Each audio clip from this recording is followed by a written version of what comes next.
नमस्कार। यहाँ हम मुश्किल से मुश्किल विषयों को आसान बनाते हैं।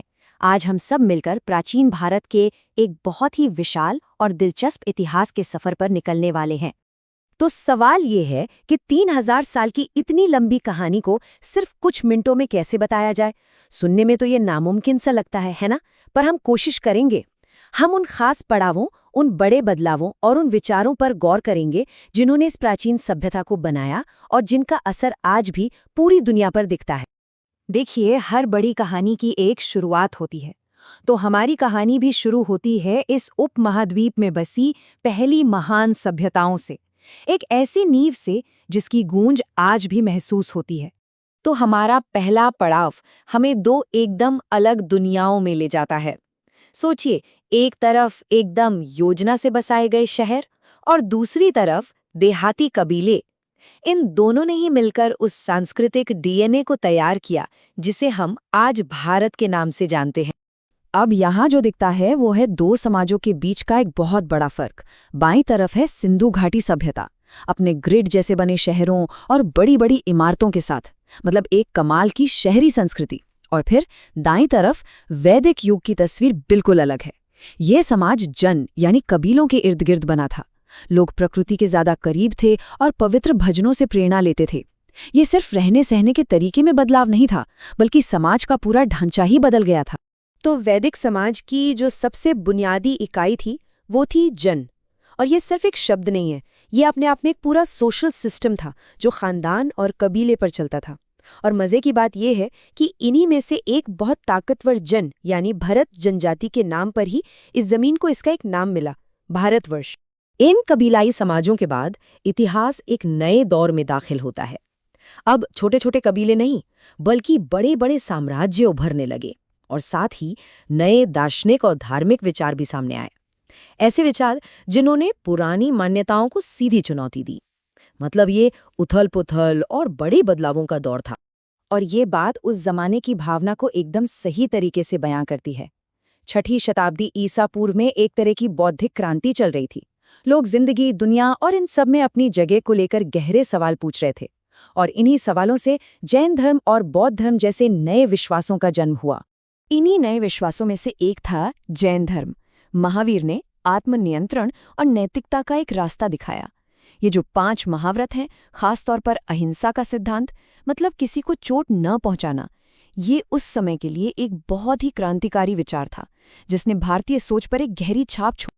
अब देखिए, सिर्फ सोच ही नहीं बदल रही थी, राजनीति भी बदल रही थी। फारसी और यूनानी हमलों ने, जैसे सिकंदर का हमला, यहाँ की ताकतों को कमजोर कर दिया। इस उथल पुथल से एक पावर वैक्यूम यानी एक खालीपन सा बन गया। और इसने चाणक्य जैसे रणनीतिकार और चंद्रगुप्त मौर्य जैसे ताकतवर नेता को भारत के पहले महान साम्राज्य की नींव रखने का मौका दे दिया। और फिर आते हैं अशोक, एक ऐसा सम्राट जिसने सचमुच इतिहास का रुख ही मोड़ दिया। कलिंग की उस भयानक लड़ाई के बाद उन्होंने हिंसा को हमेशा के लिए छोड़ दिया और धम्म का रास्ता अपनाया। धम्म यानी अच्छा आचरण, सामाजिक जिम्मेदारी और अहिंसा। सोचिए, उन्होंने अपनी इतनी बड़ी ताकत का इस्तेमाल जंग के लिए नहीं, बल्कि शांति का संदेश फैलाने के लिए किया, जो इतिहास में बहुत ही कम देखने को मिलता है। लेकिन देखिए, कोई भी साम्राज्य हमेशा के लिए तो नहीं रहता। तो मौर्यों के पतन के बाद भारत किसी एक शक्ति के हाथ में नहीं रहा, बल्कि कई राज्यों और संस्कृतियों का एक रंगीन गुलदस्ता बन गया। एक ऐसा दौर आया जहां व्यापार और नए नए विचारों का खूब लेन देन हुआ। इस दौर की सबसे खास बात थी इसका मेल जोल। उत्तर में इंडो ग्रीक और कुषाण जैसे शासक व्यापार के रास्तों पर थे और नए विचारों को अपना रहे थे। वहीं दक्षिण में संगम युग में चेर, चोल और पांड्य राज्यों में कला और साहित्य खूब फल फूल रहा था। मतलब ये वो समय था जब पूरा उपमहाद्वीप संस्कृति और व्यापार के जरिए एक दूसरे से जुड़ा हुआ था। और ये जुड़ाव सिर्फ देश के अंदर नहीं, बल्कि दुनिया भर में था। ये जो रोमन सुराहियां और कीमती मोती दक्षिण भारत में मिले हैं, ये इस बात का पक्का सबूत है। मसाले और रत्न यहाँ से पश्चिम जाते थे और वहाँ से सोना और शराब भारत आती थी। भारत उस वक्त एक सच्चा ग्लोबल ट्रेडिंग हब बन गया था। दक्षिण में लोगों का अपनी जमीन और पर्यावरण से एक बहुत ही अनोखा और गहरा रिश्ता था। ये जो त्रिणय सिस्टम है, ये दिखाता है कि कैसे उन्होंने अपने आसपास की दुनिया को 5 हिस्सों में बांटा था। हर इलाके के अपने देवता, अपने लोग और अपना रहन-सहन था। ये प्रकृति और संस्कृति के बीच के गहरे जुड़ाव की एक बेहतरीन मिसाल है। इस क्षेत्रीय विविधता के बाद एक और महान साम्राज्य का उदय हुआ, गुप्त राजवंश। इसने एक ऐसे युग की शुरुआत की जिसे अक्सर भारत का स्वर्ण युग या क्लासिकल एज कहा जाता है। ये वो समय था जब ज्ञान और कला अपने शिखर पर थे।